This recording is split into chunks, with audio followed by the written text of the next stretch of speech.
Kota Palembang saat ini termasuk dalam salah satu daerah yang harus memperpanjang penerapan PPKM level 4 hingga 23 Agustus mendatang. Lantas mengapakah Kota Palembang harus masih terus menerapkan PPKM level 4? Untuk membahas hal ini lebih lanjut, kita telah terhubung bersama pengamat sosial politik Ibu Ike Suharjo. Selamat petang Ibu Ike. Halo, selamat petang Caca, Mbak Caca ya? Iya, betul sekali. Waalaikumsalam. Baik Ibu Ike, Menteri Koordinator Bidang Ekonomi sudah menyampaikan bahwa Palembang harus terus menerapkan protokol PPKM, maksud kami hingga 23 Agustus mendatang. Bagaimana Ibu Ike melihat penerapan aturan dari pemerintah ini, Bu? Oke, kalau kita lihat dari sejak diterapkannya PPKM ini, ada beberapa daerah yang mengalami penurunan, namun sebaliknya ada beberapa daerah yang justru mengalami peningkatan. Nah, ini di Jawa dan Bali PPKM ternyata hanya sampai 16 Agustus. Nah, bagaimana di luar Jawa dan Bali? Ternyata sampai 23 Agustus, dari 2 minggu ya. Ini kurang lebih berarti artinya kasus COVID di luar Jawa dan Bali ini mengalami peningkatan. Data Kementerian Kesehatan yang sempat saya lihat pada beberapa waktu lalu itu tepat tanggal 7 Agustus ada 54% maksud saya yang mengalami peningkatan kasus. Nah ini artinya berarti ada peningkatan. Mengapa terjadi peningkatan kasus di luar Pulau Jawa dan Bali? Ada beberapa faktor yang kalau saya lihat.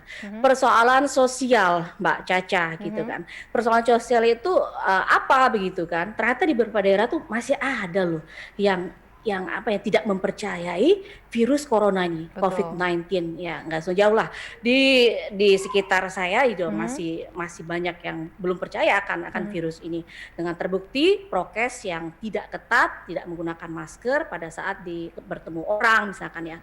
Dan kedua juga kalau saya lihat masih ada juga yang belum mau melakukan vaksin, yaitu mereka percaya dengan isu-isu hoax gitu ya. Jadi mereka dengan vaksin badan demam tinggi, terus ada juga yang meninggal begitu kan. Nah, ditambah juga kemarin ada sempat teman saya berbincang gitu kan, dia orang Palembang juga. Saya tanya, kamu udah vaksin atau belum? Dia mengatakan bahwa, oh saya belum vaksin. Kenapa? Saya ikut suami saya saya melarang saya untuk vaksin. Loh mengapa? Karena ketika pengajian suami saya disampaikan ustadznya atau penceramahnya itu tidak boleh melakukan vaksin karena tidak halal. Dan itu dilakukan loh. Itu artinya apa, Mbak Caca? Berarti kan sosialisasi, edukasi, komunikasi yang dilakukan pemerintah saat ini kurang efektif gitu ya.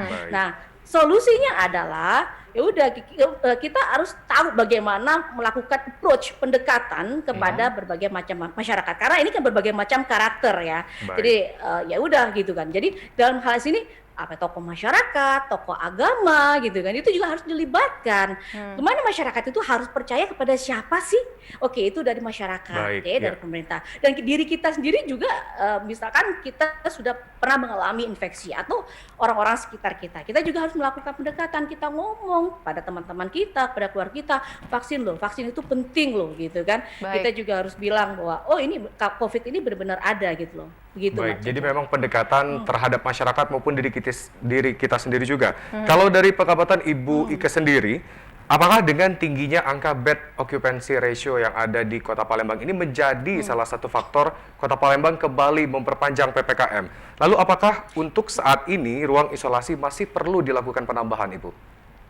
Ya kalau melihat dari kasus di Kota Palembang ini, kalau saya lihat juga di data Dinas Kesehatan pada tanggal 10 kemarin penambahan kasus baru sekitar 300.000, berarti ada 27.000 ya kurang lebih gitu. Yang sembuh itu 20.000, yang meninggal 900-an gitu. Jadi kita walaupun tadi saya sempat mendengar tadi ada berita bahwa ada penurunan, ya udah kita tidak langsung oh ada penurunan bebas nih gini deh. Jangan, tapi kita harus berpikir ya udah Kota Palembang itu harus benar-benar tidak ada COVID gitu. Tidak ada COVID gitu. Bagaimana caranya tadi ya kita harus mengevaluasi tadi gitu kan. Nah, jadi harus benar-benar dijalankan gitu kan. Apa kebijakan pemerintah yang sudah ada dalam instruksi Menteri Dalam Negeri nomor 30 tahun 2021? Apakah dalam aturan-aturan yang sudah tertuang dalam tadi surat Menteri Dalam Negeri apakah benar sudah dijalankan, dilaksanakan, baik itu dari pemerintah sendiri, Satgas sendiri ataupun masyarakat sendiri. Nah, itu kita harus melihat apakah ada pelanggaran gitu kan. Kalau kita lihat itu pertama.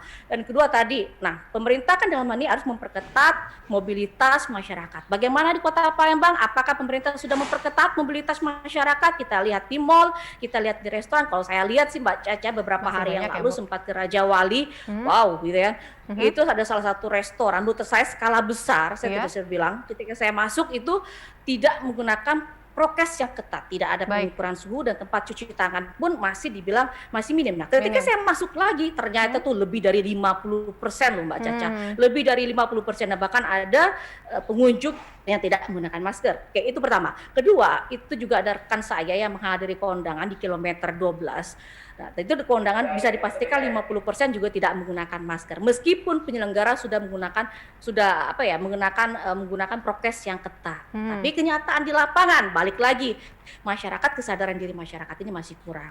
Baik. Ditambah dengan aturan dari pemerintah yang harus tegas. Jadi aparat atau satgas tidak hanya mengawasi tapi juga jangan malam aja gitu yang ada penyekatan, tapi siang juga dikontrol gitu kan. Betul. Dilihat itu pelaku usaha, dilihat itu restoran, kafe gitu kan. Sudah prokesnya sudah ketat atau belum gitu kan. Nah, diawasin secara berkesinambungan. Betul. Dan kalau misalnya melakukan masih pelanggaran, diberikan tindakan, dikasih warning 1 2 3, ketiga masih melakukan, udah tutup gitu loh. Dan itu Betul mesti sekali. tegas Mbak Baik. Caca. Baik, Kalau Ibu tidak Ike. tegas ya Baik Ibu Ike, Baik. terima kasih banyak mungkin karena ini perbincangan yang sangat seru sekali namun terbatas atas waktu. Terima kasih banyak Ibu Ike telah berbincang bersama Siap. kami di Sumatera Selatan hari ini. Selamat beraktivitas kembali.